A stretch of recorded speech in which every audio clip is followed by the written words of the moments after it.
One day cricket रखी अपने पास, क्यों उसने वनडे क्रिकेट से क्यों नहीं रिटायरमेंट दी? चलें बताएं मुझे। दिखाना चाह रहा होगा वो, बताना क्या चाह रहा दिखाना चाह रहा है पब्लिक को, गौतम गंभीर को, आवाम को। वनडे क्रिकेट में ही तो क्या सबसे वो ये तो नहीं चाह रहा कि उससे कहा जाए, उससे कोई हाई अथॉरिटी बात करे कि भाई आ जाओ वापस? नहीं। ऐसा तो नहीं है, हमारे यहाँ तो हुआ है वनडे क्रिकेट। अब आप भी बोलेंगे यार क्या बात बोल दी आपने ये। नहीं मैं नहीं बोलूँगा। वनडे क्रिकेट उसने इस वजह से रखी, वो टेस्ट और T20 का मिक्सचर है। अच्छी बात। उसने टेस्ट और T20 छोड़ के वनडे का, इन दोनों का मिक्सचर रख लिया उसने one day. Back to back Virat Kohli की 2 सेंचुरीज थी। आज रन इतने नहीं थे। रोहित शर्मा और कुलदीप यादव ने, रोहित शर्मा और जायसवाल ने जब ताबड़तोड़ हमले किए हैं इस टीम पर, तो इनका दमखम निकल गया। और इस दमखम के बाद जो है वो फिर उसके बाद बर्बादी के परवाने पर दस्तखत करने आ गए मर्दे बोरा मर्दे मुजाहिद विराट कोहली। और विराट कोहली ने फिर यकीनी तौर पर सब कुछ बता दिया कि मैं क्यों किंग कोहली कहलाता हूं। मैं कोई कागजी पेपर का किंग तो हूं नहीं, बनाया हुआ क्रिएट किया हुआ तो हूं नहीं। मैं चेजिंग कॉज में भी मारूंगा। मैंने पहली इनिंग में भी 2 सेंचुरियां मारी, और अगर साउथ अफ्रीका 330-40 रन करता तो शायद चांसेस थे कि आप लोग विराट कोहली की बैक टू बैक जो है हैट्रिक देख लेते सेंचुरीज की, वो हम भी नहीं देख सके। आप पहले तो मैं एक ही बात बोलूंगी कि एक बहुत बड़ी कमेंटेटर है पाकिस्तान की जिन्होंने बाबर आजम के लिए बोला था द किंग स्टैंड टॉल, लेकिन आज विराट कोहली के लिए द किंग स्टैंड टॉल, और ये बंदा झुका नहीं है। बहुत इंपॉर्टेंट है विराट कोहली, ना सिर्फ भारत के लिए बल्कि वर्ल्ड क्रिकेट के लिए जी। क्योंकि उनकी प्रेजेंस है, स्वैगर है, और Virat Kohli number 1 player in the world, और वो खुद भी मानते हैं कि सचिन तेंदुलकर भी उनसे भी बहुत बड़े। The roar of King Virat Kohli is unstoppable भाई। क्या प्लेयर है वो, व्हाट अ क्लास प्लेयर। मतलब उनको रोकना बहुत मुश्किल है, उनको बॉलिंग करानी बहुत मुश्किल है। He's just such a class। India versus South Africa, Virat Kohli भाई, the legend, the undisputed king, the monster, the devil of the devils भाई। हो गया था फिर ये नहीं होता यार, सही मतलब कोहली को यार मैं ये नहीं कह रहा कोहली तो यार, मैं आपको ये कह रहा हूं कि आप ये कहें कि कोहली की जगह पे विराट कोहली भाई एंड में हो क्या गया था विराट कोहली को, जो उन्होंने ब्रूटल किस्म की हिटिंग किया, तकरीबन 150 के करीब स्ट्राइक रेट में उन्होंने एंड किया, 144 प्लस का स्ट्राइक रेट से उन्होंने बैटिंग की। लग रहा है उनके बल्ले पे बॉल जो सबसे अच्छा वो अब लग रहा है। 3 छक्के 6 चौके 45 गेंदें 65 रन। सवाल सीधा से अली साहब, रोहित शर्मा ने खुद भी सेंचुरी नहीं की, विराट को नहीं करने दी। विराट वर्ल्ड रिकॉर्ड बना रहे थे, आज विराट कोहली अपना बल्ला सर पे मार रहे होंगे, भाई सचिन का रिकॉर्ड मैं तोड़ने वाला हूं। 2 तीसरी सेंचुरी कंफर्म थी मेरी। पिछले मैच में, अगले तीसरे मैच में नॉट आउट, सिर्फ बॉल्स नहीं थे, क्योंकि जायसवाल ने टारगेट, और ये साउथ अफ्रीका का भी कसूर है कि उन्होंने टारगेट इतना दिया कि इनको 50 ओवर खेलने का पूरा मौका ही नहीं मिला। 39.5 50 ओवर खेलने का कोहली को मौका मिल जाता, 100% सेंचुरी थी यार। आज कोहली की सेंचुरी ना होने का सवाल यहां पर यह है कि जिम्मेदार कौन है। विराट कोहली की 3rd सेंचुरी रोहित शर्मा नहीं, आप सुन ले चॉइसेस में आपको दूसरे को नहीं करने दी। रोहित शर्मा, दूसरा नंबर है आपका साउथ अफ्रीका, क्योंकि साउथ अफ्रीका यहां पर अगर 300 रन बनाता या 325 बनाता तो विराट कोहली पहले में सेंचुरी, दूसरे में सेंचुरी और तीसरे में भी सेंचुरी होनी थी। यार मुझे सवाल मेरा ये है कि बेस्ट फॉर्म में आ गए, किस फॉर्म में भाई, कौन सी बेस्ट फॉर्म में आ गए इस टाइम? ये तो 2014, 15, 16, 17 वाला विराट कोहली आ गया। उन्होंने एक बात कही थी विराट कोहली ने, उन्होंने कहा कि मैं जब ऑस्ट्रेलिया का टूर था उसमें उन्होंने कहा कि मैं इस वक्त ऐसा फील कर रहा हूं कि मैंने कभी भी जिंदगी में ऐसा फ्रेश फील नहीं किया। मतलब जिस तरह हमारी वो रेगुलर मैचेस, प्रेशर, ये वो, मुझे लगता है कि मैं सबसे ज्यादा रिलैक्स होकर अब आया हूं। लेकिन पहले 2 मैचों में उनका फेलियर है, लोगों ने बड़ा मजाक उड़ाया कि ये रिलैक्स होकर आया कि 0-0 ले रहा है। पहले दोनों मैचों में अंडे ले गए थे विराट कोहली, फिर उसके बाद तीसरे मैच में उन्होंने रन किए, ठीक है। फिर उसके बाद जब साउथ अफ्रीका आया तो देख रहा हूं, साउथ अफ्रीका आया इधर तो फिर कैसे सेंचुरी 65, और ऐसा लग रहा है कि वो ठीक कह रहा था कि मैं भाई जितना मैं रिलैक्स हो पाया हूं ना, अब मैं बताऊं। ऐसा लगा है कि विराट कोहली ने वो जो रोहित शर्मा का जो गौतम गंभीर जो थोड़ा सा प्रेशराइज कर रहे थे। सिर्फ अपने लोगों को रिक्वेस्ट ये है जो पाकिस्तान में रहते हैं भाईजान, जब आपका पाकिस्तान का जो सुपरस्टार जो आपका प्लेयर है ना भाई, जब वो परफॉर्म करता है ना, उसकी भी अपने YouTube चैनल पे व्यूज लेने के लिए, डॉलर कमाने के लिए उसी तरीके से तारीफ किया करो जिस तरह विराट कोहली की औरों की करते हो।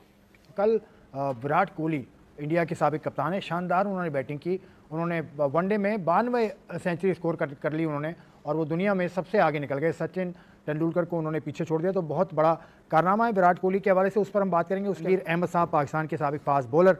तनवीर साहब अस्सलाम वालेकुम, वीकेंड अच्छा गुजरा? बिल्कुल जबरदस्त, और आज का शो भी बहुत अच्छा गुजरेगा। अच्छा, किस लिए अच्छा गुजरेगा? बाबर के 100 की वजह से या कोहली के 100 की वजह से? बाबर ने कहाँ 100 किया? बाबर ने पहले अच्छा, किया था, पिछले हफ्ते किया था ना मेरे ख्याल में। अगर मेरे सामने बाबर और विराट कोहली का 100 रखे तो जाहिर सी बात है, मैं पाकिस्तानी हूँ और पाकिस्तान में रहता हूँ, मैं बिल्कुल बाबर आजम की 100 की ज्यादा बात करूंगा, विराट कोहली की 100 की बाद में बात करूंगा। चलें ठीक है।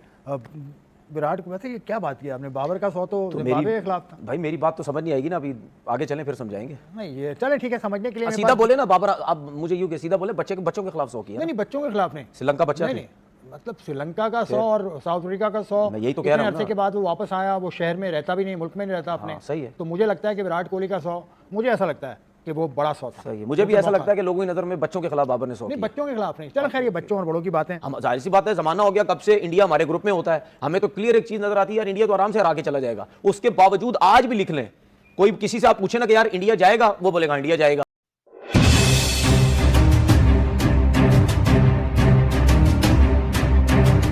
दोस्तों, शतक लगाने के बाद बल्लेबाज हवा में बल्ला लहराता है, दहाड़ता है, लेकिन आज यशस्वी जायसवाल फूट फूट कर रो पड़े।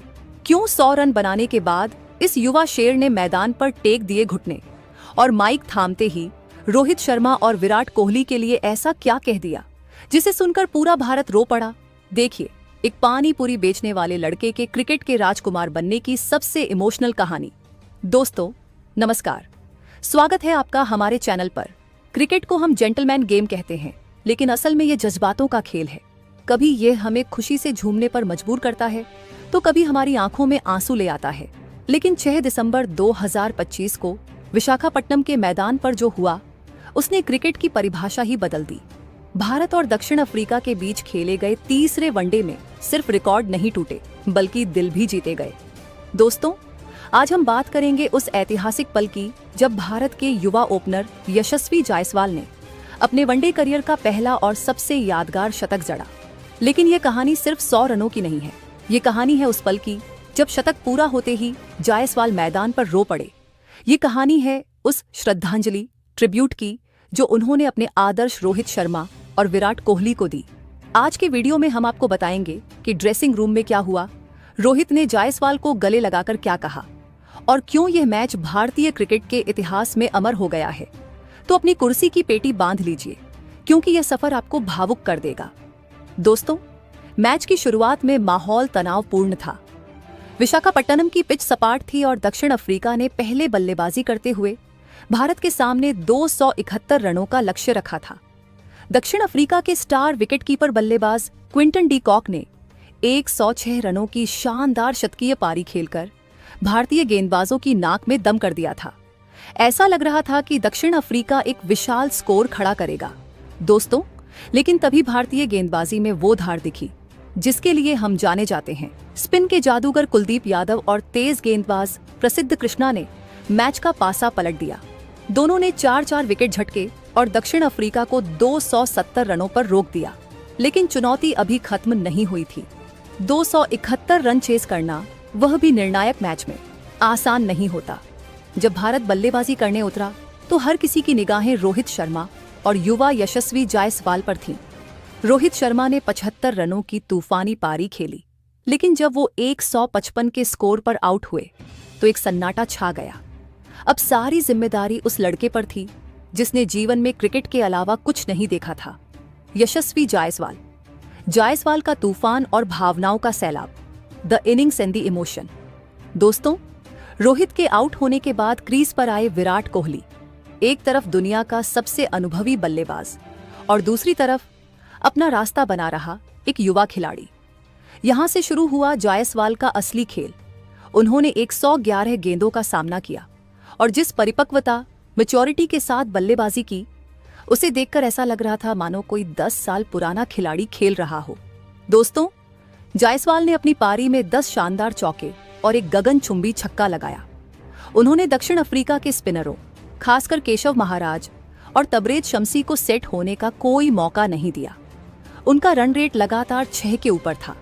जैसे जैसे वह शतक के करीब 100 रन के करीब था पहुंच रहे थे, स्टेडियम में शोर बढ़ता जा रहा था। और फिर आया वो 36वां ओवर।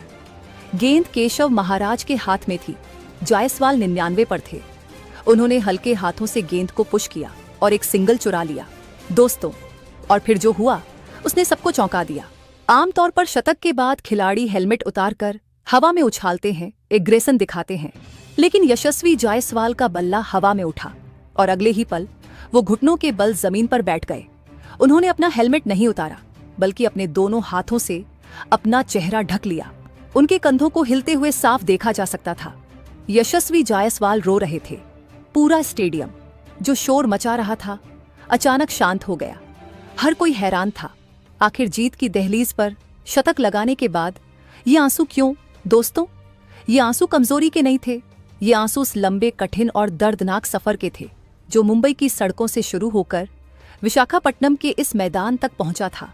याद कीजिए उस यशस्वी को जो उत्तर प्रदेश के भदोही से मुंबई आया था सिर्फ क्रिकेट खेलने के लिए, जिनके पास रहने को घर नहीं था, जो आजाद मैदान के टेंट में सोता था, जिसे पेट भरने के लिए पानी पूरी बेचनी पड़ी थी, जिसके पिता का साया बचपन में ही उठ गया था और आर्थिक तंगी ने परिवार को तोड़ दिया था।